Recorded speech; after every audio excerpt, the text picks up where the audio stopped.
नमस्कार दोस्तों, मैंने अपने YouTube पेज और Facebook पेज के ऊपर एक रील पोस्ट की थी मांगलिक दोष को लेकर।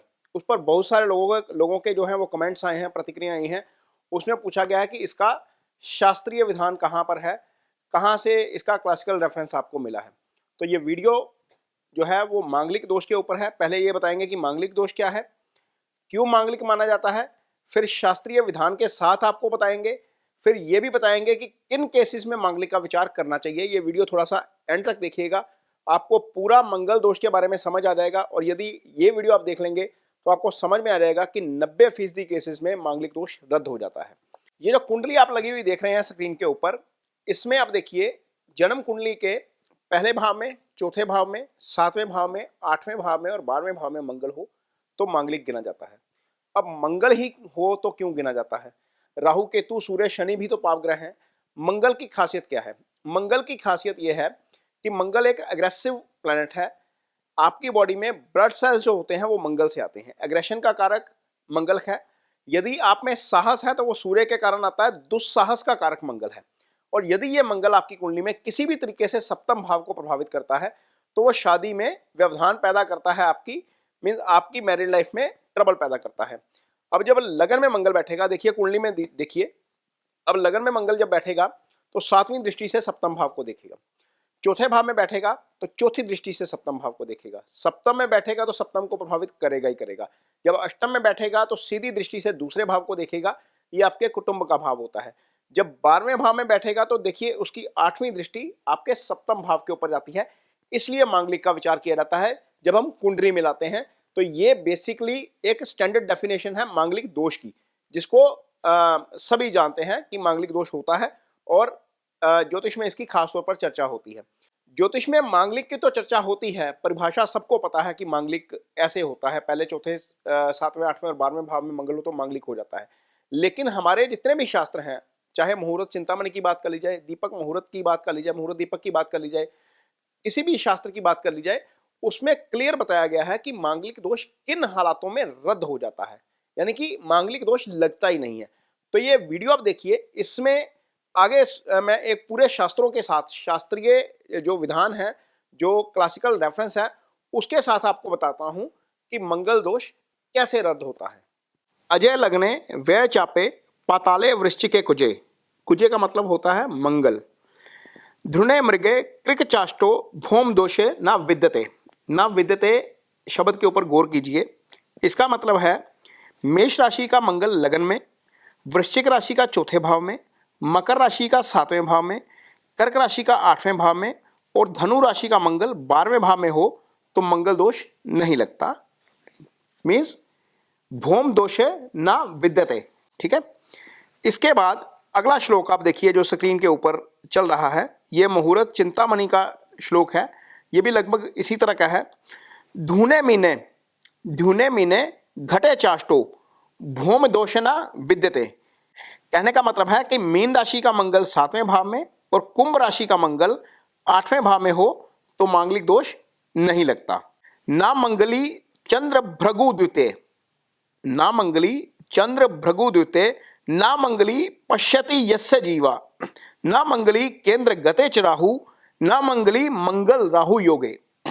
अब ये मुहूर्त दीपक एक शास्त्र है हमारा, जिसमें कहा गया है कि मंगल और राहु साथ हो तो मांगलिक दोष नहीं होता।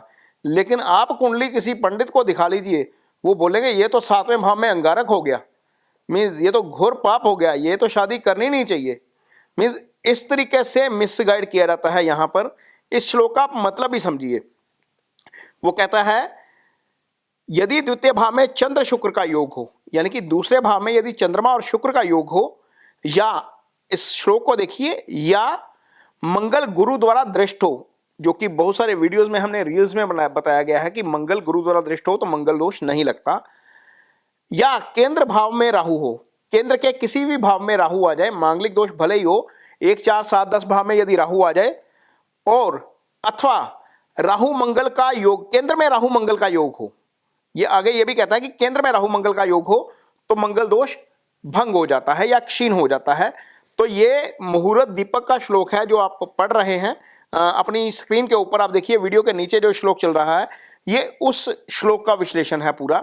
मुहूर्त दीपक का ये श्लोक है, कहते हैं सबले गुरो भृगो व नगले धुने अथवा भूमे वक्रे नीचारी ग्रस्थे वास्ते पी ना कुछ दोष।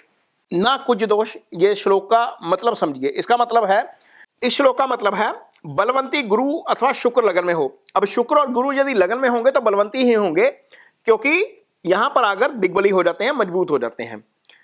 तो वक्री, नीच, अस्त अथवा शत्रु राशि का मंगल पहले, चौथे, सातवें, आठवें, 12वें भाव में हो तो भी मंगल दोष भंग हो जाता है। यह श्लोक है, यह एक्चुअल श्लोक है जो सामने आपके चल रहा है और इसका विश्लेषण है। अगले श्लोक में मुहूर्त चिंतामणि का यह श्लोक है, वो भी मैं आपको पढ़ के सुनाता हूं। कहता है केंद्र कोणे शुभदाय तृष्टाए सदा ग्रह तदा भूमस्य दोषो न मदने मदपस्तथा। इसका मतलब है केंद्र में यदि शुभ ग्रह आ जाए, केंद्र का मतलब है कुंडली के पहले भाव में, चौथे भाव में, सातवें भाव में और 10वें भाव में, और त्रिकोण में यानी कि 5वें और 9वें भाव में शुभ ग्रह आ जाए, और तीसरे, छठे, 11वें भाव में पाप ग्रह आ जाए, तथा सप्तमेश ग्रह सप्तम में ही हो, तो मंगल जो है वो दोषकारक और अनिष्टकारक नहीं होता। मीन्स यहां पर भी मुहूर्त चिंतामणि में यह क्लियर बताया गया है कि मांगलिक दोष कैसे भंग होता है। तन धन सुख मदनायुर लाभ है व्यय गए कुज्जस्यते दाम्पत्यम विघट्यति तदा ग्रहशो न विघट्यति तुग मित्र गहवा। ये कहते हैं हालांकि यदि मंगल पहले भाव में, दूसरे भाव में, चौथे भाव में, 7वें भाव में, 8वें भाव में और 12वें भाव में हो तो वैवाहिक जीवन में विघटन उत्पन्न करते हैं। लेकिन यदि मंगल अपने घर मीन्स मेष राशि में या वृश्चिक राशि में उच्च के हो जाए या फिर मकर राशि के हो जाए, या मित्र क्षेत्रीय मंगल जो है वो दोषकारक नहीं होता। यानी कि मंगल यदि चंद्रमा की राशि में चला जाए या मंगल यदि सूर्य की राशि में चला जाए, चंद्रमा की राशि कौन सी है, कर्क, तो भी जो है वो दोषकारक नहीं होता। तो यहां पर जो ये श्लोक है, ये मुहूर्त चिंतामणि का श्लोक है, जिसमें क्लियर बताया गया है कि मित्र राशि, इसको आप नेगेटिव एस्ट्रोलॉजी समझना चाहते हैं तो आप नेगेटिव एस्ट्रोलॉजी के लिहाज से इसको नीच राशि मान सकते हैं। लेकिन यदि हम इसको पॉजिटिव एस्ट्रोलॉजी से देखेंगे तो ये आपकी जो राशि निकलेगी आपकी, वो निकलेगी आपकी मित्र राशि, क्योंकि वो कर्क राशि चंद्रमा की राशि है। कहते हैं लग्ने क्रूरा, वे क्रूरा, धने क्रूरा, कुजस्था, सप्तमे भवने क्रूरा, परिवार क्षयंकरा। ये कहते हैं वर कन्या की कुंडली में मांगलिक दोष और उसके परिहार का निर्णय अत्यंत सावधानी पूर्वक करना चाहिए। केवल 1, 4, 7, 8 भावों में मंगल देखकर जो है दाम्पत्य जीवन के दुख सुख का निर्णय कर देना उपयुक्त नहीं है। मांगलिक वाले स्थानों में मंगल के अतिरिक्त कोई अन्य क्रूर ग्रह यानी कि 1, 2, 4, 7, 8 भाव में हो तो वो भी पारिवारिक जीवन में कलह उत्पन्न कर सकता है। तो अब आपने देख लिया कि मंगल दोष रद्द कैसे होता है, लेकिन इसके बावजूद कुछ ऐसे केसेस होते हैं जहां पर मंगल का विचार जरूर करना चाहिए, मांगलिक का विचार जरूर करना चाहिए। कुंडली में कुल 12 भाव होते हैं, 12 राशियां होती हैं। उनमें से 3 राशियां ऐसी हैं, 3 लगन ऐसे हैं जिनमें मंगल निश्चित तौर पर जरूर जांच परख लेना चाहिए। पहला जो लगन है वो है वृष लगन। वृष लगन में मंगल इसलिए जांच परख लेना चाहिए क्योंकि वृष लगन, ये कुंडली आपके सामने लगी हुई है, देख लीजिए। यहां पर मंगल की मूल त्रिकोण राशि 12वें भाव में आ गई है। ज्योतिष पराशर जी कहते हैं कि कोई भी प्लैनेट अपने मूल त्रिकोण राशि का फल ज्यादा करता है। अब ये वाला मंगल जहां पर भी बैठेगा कुंडली में, पहले बैठेगा, चौथे बैठेगा, 7वें बैठेगा, 8वें बैठेगा, 12वें बैठेगा, तो वह 12वें के प्रभाव लेकर बैठेगा। यदि आपकी कुंडली में मंगल इस स्थिति में है, यानी कि वृष लगन की पत्रिका है और मंगल इन भावों में है, तो मांगलिक हो जाएगा। यहां पर रद्द भी हो सकता है, लेकिन मांगलिक इस पे विचार जरूर करना चाहिए। ये लगन ऐसा है जिसमें जरूर विचार करना चाहिए। और इस मंगल के साथ यदि राहु आ जाए, पहले बताया गया है कि अंगारक हो जाता है, या कुछ इस तरह की जो नेगेटिव एस्ट्रोलॉजी करने वाले लोग हैं वो इस तरह का बोलते हैं कि अंगारक हो जाता है। लेकिन इस मंगल के साथ, सारी कुंडलियों में नहीं, इस मंगल के साथ यदि राहु आ जाए तो अष्टम के प्रभावों में वृद्धि कर देगा। ऐसा मंगल यदि सप्तम में बैठेगा तो मैरिड लाइफ को डिस्टर्ब करेगा, मैरिड लाइफ आपकी खराब कर देगा। यहां पर विचार जरूर करना चाहिए।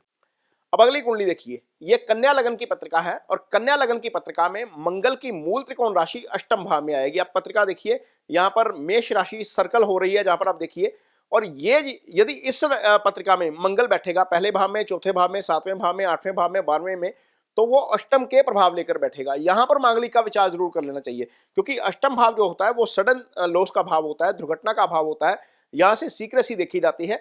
ऐसा मंगल वैवाहिक जीवन में ये इस तरह की परेशानी पैदा कर सकता है, और यदि इस मंगल के साथ राहु आ जाए तो वो ज्यादा परेशान कर सकता है। ऐसी स्थिति में मांगलिक दोष जो है वो कंसिडर करना चाहिए, और यहां पर पत्रिका मिलाकर शादी करनी चाहिए। जब तक मंगल भंग ना हो तब तक इस ऐसी स्थिति में जरूर विचार करना चाहिए। अगली पत्रिका आप देखिए, यहां पर यह वृश्चिक लग्न की पत्रिका है। वृश्चिक लग्न में हालांकि लग्नेश मंगल है, लेकिन इसके बावजूद उसकी मूल त्रिकोण राशि चूंकि छठे भाव में है, तो ऐसा मंगल यदि लगन में, चौथे भाव में, सातवें भाव में, आठवें भाव में, 12वें भाव में बैठेगा तो वह छठे के प्रभाव लेकर बैठेगा। छठा क्या है? रोग ऋण शत्रु का भाव है। तो ऐसे मंगल में यदि मांगलिक है और शादी हो जाती है तो शादी लिटिगेशन में भी जा सकती है, शादी में विवाद भी हो सकता है, शादी के बाद पार्टनर बीमार भी हो सकता है, क्योंकि छठे भाव का प्रभाव मंगल लेकर बैठेगा। और यदि ऐसे मंगल के साथ राहु आ जाए तो उसके प्रभावों में, नेगेटिव प्रभावों में ज्यादा वृद्धि हो जाएगी। तो ये 3 लगन ऐसे हैं जहां पर मांगलिक का विचार जरूर करना चाहिए। बाकी 75% लगन तो वैसे ही हो गए जिसमें आप देखेंगे कि रद्द भी हो जाएंगे, मांगलिक दोष जो है वो कट भी जाएगा। सारी स्थितियां जो है वो हैं, लेकिन इन 3 लग्नों में जरूर विचार कीजिए। अब वीडियो के अंत में मेरी हाथ जोड़कर विनती है उन परिजनों से जो बच्चों को मांगलिक होने के चक्कर में 30-30 साल तक कुंवारा रख रहे हैं। और ये वो कुंवारा इसलिए रख रहे हैं क्योंकि या तो उन्हें पंडित जी ने बता दिया है, क्योंकि एस्ट्रोलॉजी तो सबको नहीं आती ना, या तो पंडित जी ने बता दिया है कि मांगलिक है लड़का या लड़की। होता क्या है, लड़के की कुंडली में मांगलिक दोष कट भी रहा है, उनका जो एस्ट्रोलॉजर है वो बता रहा है कि मांगलिक दोष कट रहा है, लेकिन लड़की वाले नहीं मान रहे। इसी तरह लड़की के केस में होता है कि मांगलिक दोष कट रहा है लेकिन लड़के वाले नहीं मांग रहे। अब चेकिंग कहां से की जा रही है? चेकिंग की जा रही है सॉफ्टवेयर के ऊपर जाकर। अब देखिए कुंडली देखिए, ये मांगलिक बता रहा है। सॉफ्टवेयर तो इंसान ने बनाया ना, वो बताएगा मांगलिक है, उसमें कैंसलेशन भरी नहीं गई है। थोड़ा ये समझिए, सॉफ्टवेयर भी बताएगा, पंडित भी बताएगा, एस्ट्रोलॉजर भी बताएगा कि आपको पहले, चौथे, सातवें, आठवें भाव का, 12वें भाव का मंगल मांगलिक है। सॉफ्टवेयर में भी ये वही फीडिंग की हुई है, इस बात को समझना पड़ेगा। इसी चक्कर में पेरेंट्स अपने बच्चों को कुंवारा रख रहे हैं, ये मत करिए। किसी अच्छे एस्ट्रोलॉजर से कुंडली मिलाइए, सिर्फ मंगल को मत देखिए। मंगल को देखकर कुंडली नहीं मिलाई जाती, सिर्फ कुंडली का पहला भाव देखिए, 7वां देखिए, 5वां भाव देखिए जहां से संतान आनी है। मेल चार्ट में आप फीमेल कारक प्लैनेट जो होते हैं, चंद्रमा और शुक्र की पोजीशन देखिए। फीमेल चार्ट में गुरु की पोजीशन देखिए, फीमेल चार्ट में सन की पोजीशन देखिए, मंगल की पोजीशन देखिए। ये मेल कारक प्लैनेट है।